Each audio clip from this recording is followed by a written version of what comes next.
तो बच्चों, आज हम शुरू करने वाले हैं पाठ 11 रास्ते का पत्थर। पाठ परिचय। रास्ते के बीच एक पत्थर पड़ा था। कई लोग उस रास्ते से जाते, ठोकर खाते, गिरते, लेकिन किसी ने पत्थर को हटाने की कोशिश नहीं की। ज़रा सोचें, अगर आपके रास्ते में कोई पत्थर पड़ा हो तो क्या करेंगे? समझ में आया। अपनी परेशानी, दुख के लिए दूसरों को दोष नहीं देना चाहिए। तो पाठ शुरू करते हैं। एक दयालु राजा था। वह अपनी प्रजा की भलाई का सदा ध्यान रखता था।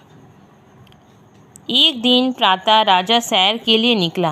अचानक उसे ठोकर लगी। उसने देखा कि रास्ते में पत्थर पड़ा है। कई लोग उसी रास्ते से आते जाते थे। राजा ने सोचा, ना जाने ये पत्थर कितने दिन से यहाँ पड़ा है।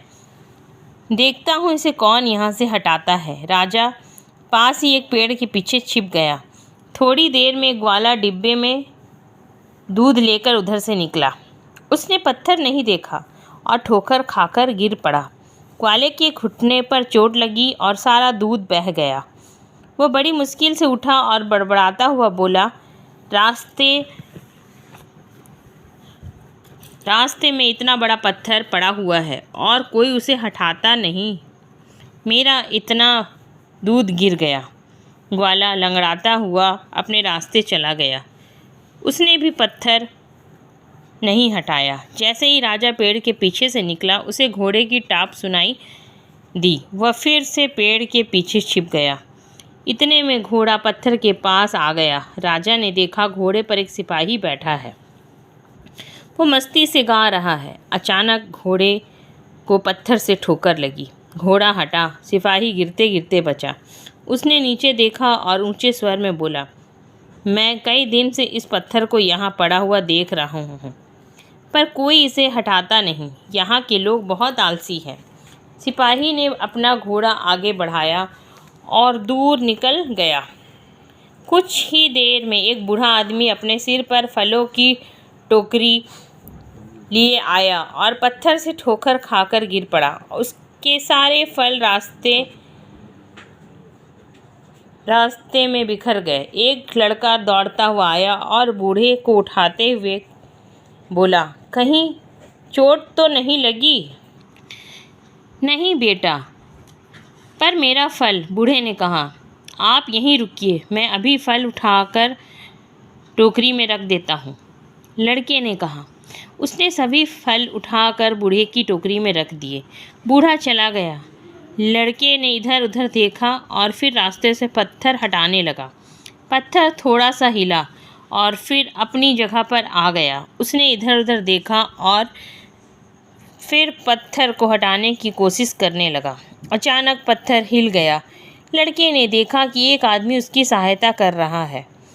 वह राजा ही था। दोनों ने मिलकर जोर लगाया और पत्थर को रास्ते से हटाकर एक और कर दिया। राजा ने पूछा, बेटा तुम कौन हो? लड़के ने कहा, मैं गांव की पाठशाला के अध्यापक का बेटा शंकर हूँ। दूसरे दिन राजा ने शंकर को पुरस्कार दिया। तो बच्चों, इस पाठ से हमें ये शिक्षा मिलती है कि हमें कोई भी काम को टालना नहीं चाहिए। अगर हम कुछ देख रहे हैं दुख के लिए दूसरों को, और अपने दुख के लिए दूसरों को भी दोष नहीं देना चाहिए। आओ ये भी जानें, भारत देश में अनेक परोपकारी राजा महाराजा हुए हैं। राजा भेष बदलकर अपनी प्रजा का हाल चाल जानने के लिए घूमते थे। शब्द निधि। दयालु, जिसमें दया हो। प्रजा, जनता, सदा, हमेशा। ग्वाला, दूध वाला। घोड़े की टाप, घोड़े के पैरों से पैदा होने वाली आवाज़। आलसी, पुरस्कार। श्रुत लेखन, उच्चारण अभ्यास। दयालु, प्रजा, ध्यान, पत्थर, ग्वाला, बूढ़ा, अध्यापक। अभ्यास। अब हम पाठ चर्चा करते हैं। पहला नंबर है, आओ सोचें और बताएं। क, राजा कैसा था? राजा दयालु था। ख, रास्ते में क्या पड़ा था? रास्ते में पत्थर पड़ा था। ग, रास्ते में पत्थर पड़ा होने से क्या होता था?